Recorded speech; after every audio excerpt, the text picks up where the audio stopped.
Bonjour, bonjour les amis, c'est Yannick Le Graal. Alors, je vous fais cette semaine le tirage pour les prédictions des actualités en France, actualités majeures pour la semaine qui arrive du 26 octobre au vendredi 1er novembre.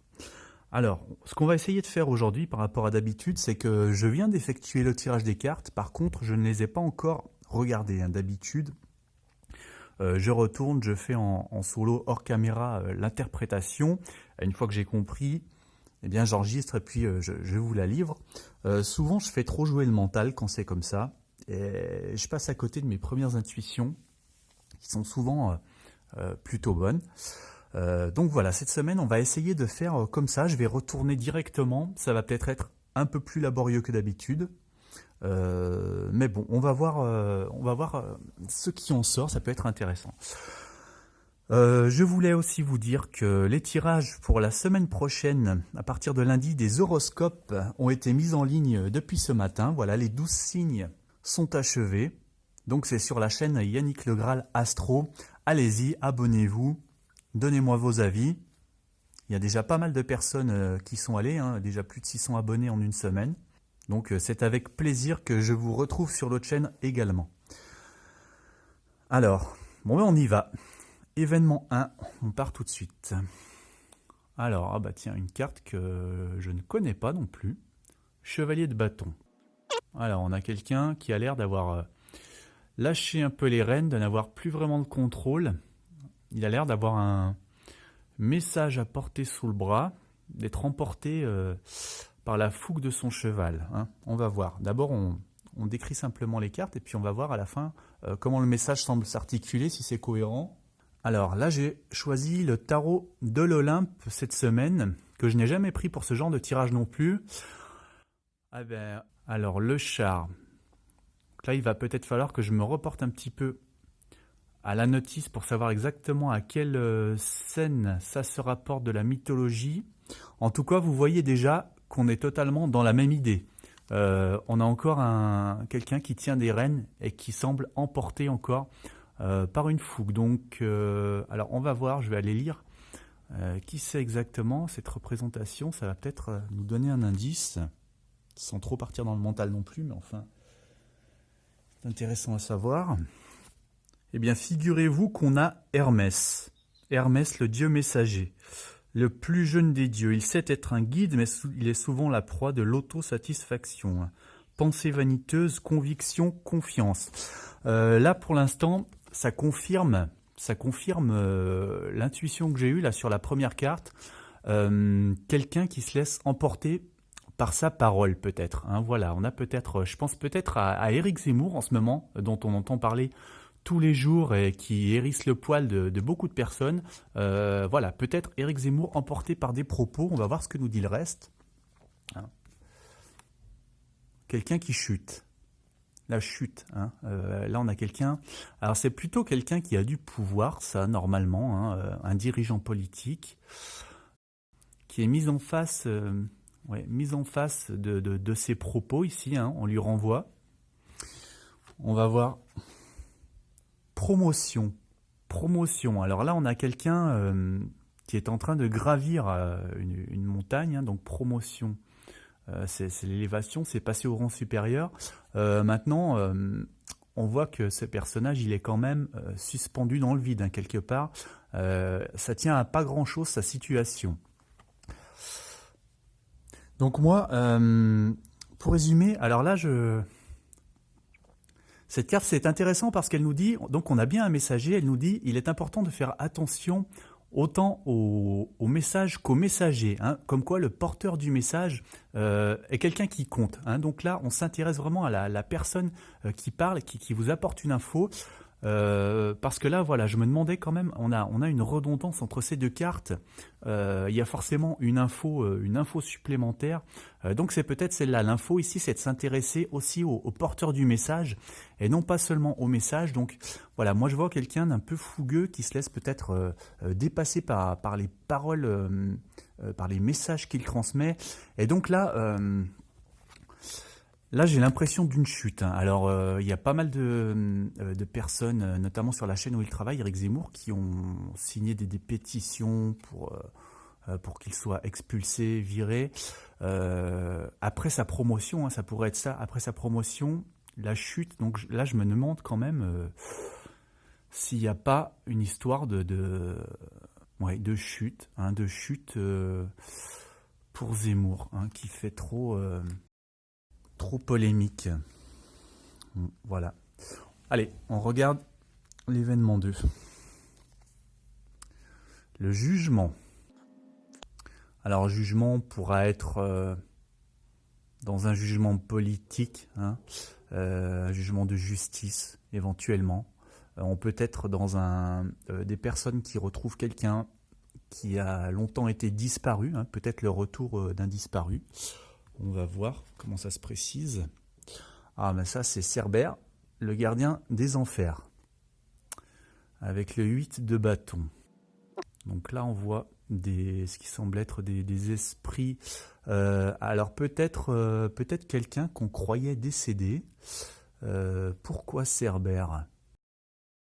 Pourquoi Cerbère? On va voir avec la suite. Donc Cerbère nous parle aussi de frontière, hein, il garde une frontière. Donc il y a peut-être un pays, quelqu'un de retour d'un pays. On va voir. Alors là, on a la carte qui s'appelle la mère. La mère d'un enfant, la mère de quelqu'un. On a aussi une mer ici, peut-être une mer à traverser. Alors j'ai tiré cette carte une seule fois dans les tirages des actualités. J'avais interprété ça éventuellement comme une apparition de la Vierge quelque part. Et en fait, c'était pour me signaler que c'était le Vatican. Ça me désignait le Vatican, ici la Vierge Marie et l'enfant Jésus.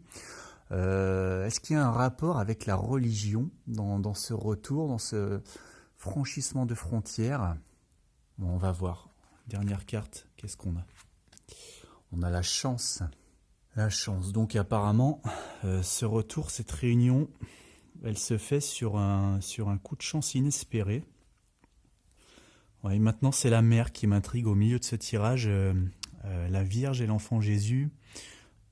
Bon, après, c'est certainement un fait divers, peut-être. Ouais, donc, c'est plus dur à élucider plus que ça. Hein. On va voir le troisième événement, si c'est plus clair ou pas. 2 de coupe. Donc là, ça nous parle de suspicion, hein, de gens qui n'ont pas confiance l'un envers l'autre et puis qui se regardent en chien de faïence, chacun épiant l'autre. Ensuite, le soleil avec Apollon, dieu de l'inspiration, de la poésie, de la divination et du soleil. Pensée centralisatrice, générosité, richesse. Donc là, il y a quelqu'un qui a une certaine richesse entre ses mains, de la lumière. On va voir. Donc, troisième carte. Le vampire. Donc quelqu'un qui se nourrit de votre énergie, de votre travail, qui vous vole vos acquis. Hein. C'est peut-être des victimes, des esclaves, des gens qui exploitent d'autres gens. Et là, on a le regret. Donc, la peine, le chagrin, la dépression, quelqu'un qui émet oui, qui dit qu'il regrette, qui s'excuse. On a une idée de tristesse, nostalgie, et on a aussi une idée de sacrifice. Donc là, peut-être une suspicion alors d'esclavage ou d'exploitation, je ne sais pas. Alors ça, qu'est-ce que c'est? Est-ce que c'est une personne... cette carte est quand même assez étrange. Une personne qui est censée apporter de la lumière, ou alors peut-être une entreprise en rapport avec la lumière, je ne sais pas, EDF, des choses comme ça. Bon, on verra. On passe à l'événement. Hop. Alors, la papesse, quelque chose éventuellement d'impossible qui est là. Ouais, quelque chose d'impossible à imaginer a priori. Alors, qu'est-ce qu'on a là? On a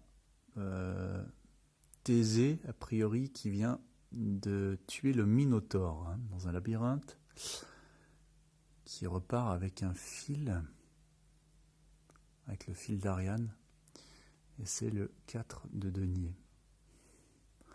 Donc peut-être une victoire contre un ennemi a priori très puissant hein, qu'on pensait ne pas pouvoir vaincre peut-être, et on a un fil d'Ariane, donc peut-être l'idée de labyrinthe, hein, quelque chose de complexe pour vaincre cet ennemi, et le fil, peut-être un fil à suivre pour vous guider, pour vous y retrouver. Ensuite, je pensais à l'islam, hein, dont on parle beaucoup en ce moment avec le voile, et là on a justement le maître qui sort, hein, maître... Ben voilà, là on est dans la religion, hein, justement, on est dans le rigorisme, donc a priori, là on est sur une intuition, je pense, qui me parle, donc on est dans le débat sur l'islam, là, voilà, avec les fondamentalistes ici qui sont représentés, donc vaincre le fondamentalisme, hein, je dirais une tâche impossible et besoin d'un fil commun, peut-être, je sais pas, peut-être dans la communauté musulmane, pour vaincre cet ennemi qui s'impose, hein, cet hydre qui est un petit peu invisible, mais qui s'étend dans la communauté, hein, d'où le labyrinthe. Et là, on a les affaires. Donc ça peut être le clientélisme politique hein, qui a laissé se développer justement l'islamisme dans les quartiers, hein, politiques qui sont... accusés de s'acheter des voix électorales en fermant les yeux, voilà, sur ce qu'on dit dans certaines mosquées fondamentalistes, de baisser les bras et là on a les quartiers en plus, hein, vous voyez qu'on a des tours, donc pour moi là c'est la banlieue, c'est aussi la banlieue tout ça. Donc ouais, on est sur cette histoire-là, hein. Vaincre le fondamentalisme en banlieue, tâche ardue qui demande à se retrouver dans ce labyrinthe, a priori. Ouais. Bon, voilà. Donc, a priori, ligne 1 et 4 sont, je pense, assez claires. La 2, partiellement claire. Et la 3 assez difficile à appréhender. Maintenant, c'est ça que j'aime bien aussi, c'est de voir l'actualité, comment elle va l'éclairer, et comment elle va révéler tout le sens que portaient ces cartes. Voilà, donc merci à tous. Mettez un pouce bleu sur la vidéo. Dites-moi si vous préférez comme ça ou si vous préférez quand j'explique directement. Donc pensez à aller voir vos horoscopes sur Yannick Le Graal Astro. Il y a également la chaîne Le Jardin des Prières qui est toujours là, qui va se remplir petit à petit. Tout ça, c'est beaucoup de travail, donc beaucoup de temps, hein. Voilà, je vous souhaite une excellente soirée. À très bientôt tout le monde.